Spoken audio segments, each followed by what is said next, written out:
Russia has just crossed a line that will haunt them forever. Not metaphorically, literally. In the past 48 hours, Russian forces unleashed the single largest combined missile and drone barrage of this entire war. More than 300 projectiles slamming into Ukraine's energy grid, power substations, and civilian population centers. They came in waves, hypersonics first, then cruise missiles, then thousands of Shahed drones riding the winter wind. Putin thought this would be the blow that finally broke Ukrainian will, that would freeze cities, collapse the grid, and force Kyiv to the negotiating table on his terms. He was wrong, catastrophically wrong. This is not a story about Russian firepower. This is the story of how one desperate, overreaching escalation has exposed the fatal structural failure at the heart of Putin's entire war machine. What you are witnessing right now is not strength. It is the moment the mask slipped and the doctrinal bankruptcy became impossible to hide. Even Putin cannot stop what's coming next. And before this analysis is finished, you will understand exactly why this single decision has guaranteed the accelerating collapse of Russia's strategic position. Let that sink in for a moment. On paper, this barrage looked overwhelming. On the actual battlefield, it was the beginning of the end. Pull the lens back with me. Russia did not stumble into this line by accident. They crossed it deliberately, convinced their assumptions were still sound. They believed their missile inventory was inexhaustible, their air defense umbrella impenetrable, and Ukraine's civilian population one brutal winter away from surrender. Those assumptions were never true. They were the same delusional calculations that failed in the first weeks of the invasion, the same ones that failed at Hostomel, at Kharkiv, at Kherson, and every major offensive since. But this time the stakes are higher, the exposure more complete, and the consequences irreversible. Let me walk you through what this actually means at the strategic level. For years, Moscow has operated on the doctrine of shock and awe through standoff weapons. Hit hard, hit fast, break the enemy's will without committing the bulk of their ground forces. They studied the American way of war and copied the wrong lessons.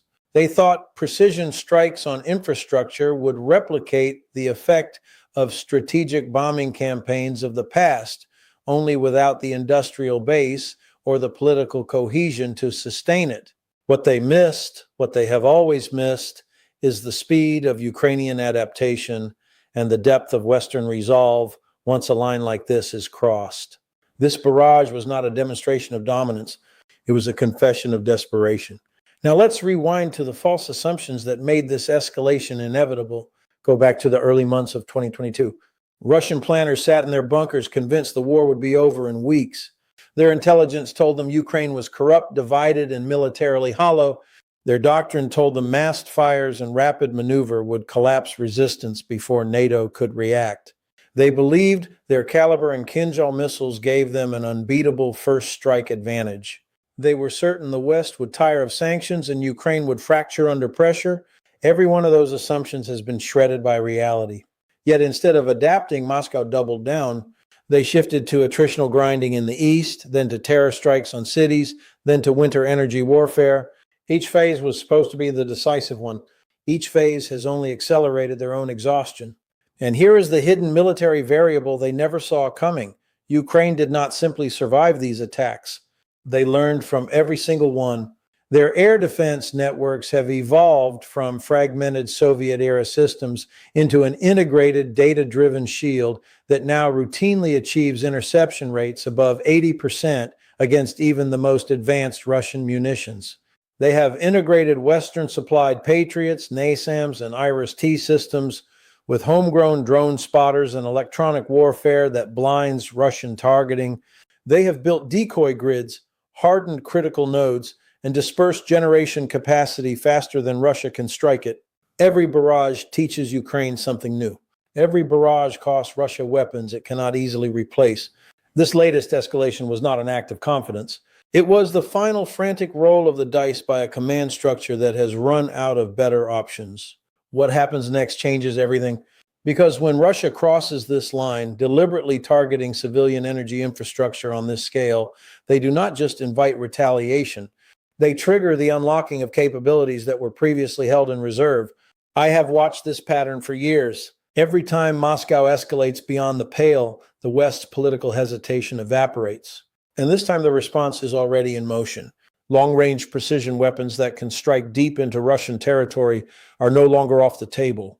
Storm Shadow, ATAC-MS, and the next wave of Taurus systems are being cleared for use without the artificial restrictions that once protected Russian rear areas. Ukrainian strike cells are already repositioning. The kill chain is closing.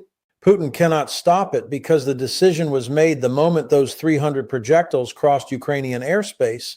Let me walk you through the escalating milestone chronology that brought us to this exact moment. It did not begin 48 hours ago.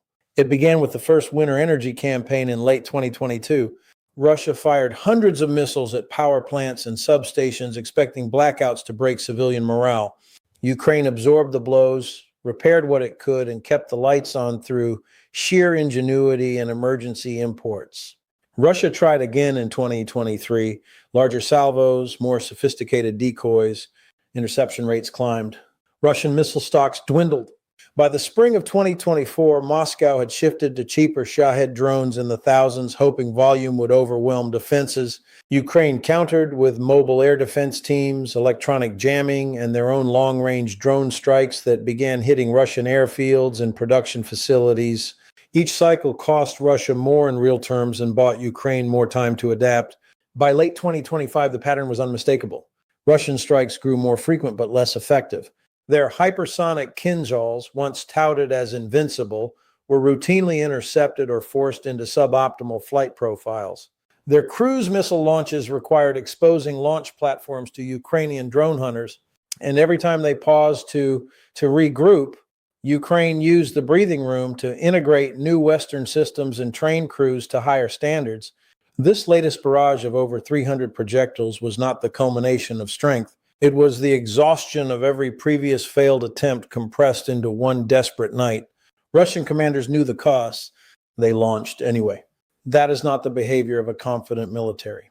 That is the behavior of a force that has painted itself into a doctrinal corner and sees no way out except escalation.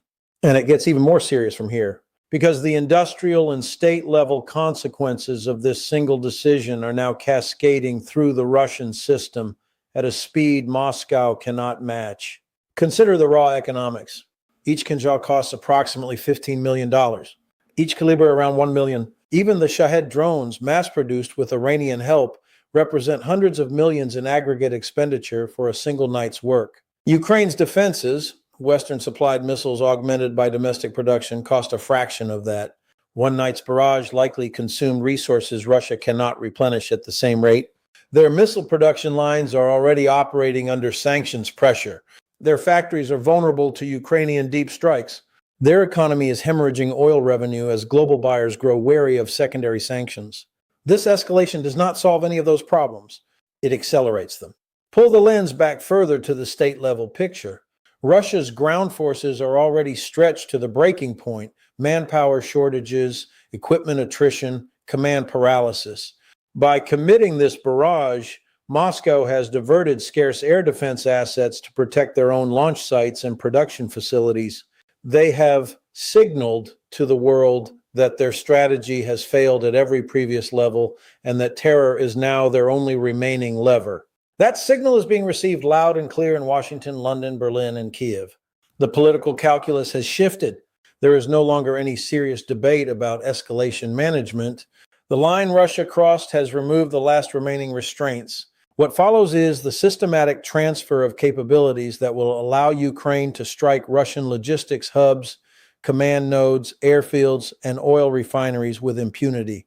This is not speculation. This is doctrinal reality. Modern warfare rewards the side that can adapt faster across the entire spectrum: tactical, operational, strategic, and industrial. Ukraine has demonstrated that ability repeatedly. Russia has demonstrated the opposite. Their rigid top-down command culture cannot absorb lessons at the speed of this war. Their industrial base cannot sustain the expenditure rates required for standoff terror campaigns. Their political system cannot tolerate the visible failure of yet another decisive operation. Every previous escalation was supposed to be the one that turned the tide. Every previous escalation has instead deepened the hole. Now we reach the climactic turning point operation already unfolding. In direct response to this barrage, Ukrainian forces have begun the largest coordinated counterstrike campaign of the war. Precision drones and long range missiles, now operating with expanded authorities, are already hitting Russian staging areas, fuel depots, and command posts hundreds of kilometers behind the front lines. Russian air defenses, stripped to protect major cities after this latest failure, are being overwhelmed in multiple sectors at once. The most feared convoys of supplies that were supposed to sustain the next offensive are instead becoming kill zones. The elite units pulled from the front to guard launch sites are now pinned down defending their own rear. The asymmetry that Russia tried to impose on Ukraine has reversed itself completely. Let me be crystal clear. This is not just another exchange of fire. This is the moment the adaptation race ends in Ukraine's favor. Russia has exhausted its ability to dictate the tempo. Ukraine now holds the initiative across multiple domains simultaneously. Their drone production is scaling exponentially. Their integration of Western satellite intelligence, precision munitions, and electronic warfare is reaching maturity. Their commanders are operating with decentralized decision-making that Russian centralized doctrine simply cannot counter. The line Putin crossed has removed the last political barriers to full-spectrum support. What comes next is not proportional response. It is decisive pressure applied to every vulnerability Russia has spent 3 years creating. And here is the larger pattern this single decision confirms. Every major Russian miscalculation since February 2022 has followed the same arc: overconfident assumption, failed execution, desperate escalation, accelerated collapse. They believed air superiority would be instant. It wasn't. They believed sanctions would be symbolic. They weren't. They believed winter would be their ally. It became Ukraine's. They believed terror strikes on civilians would break national will. Instead, it forged it.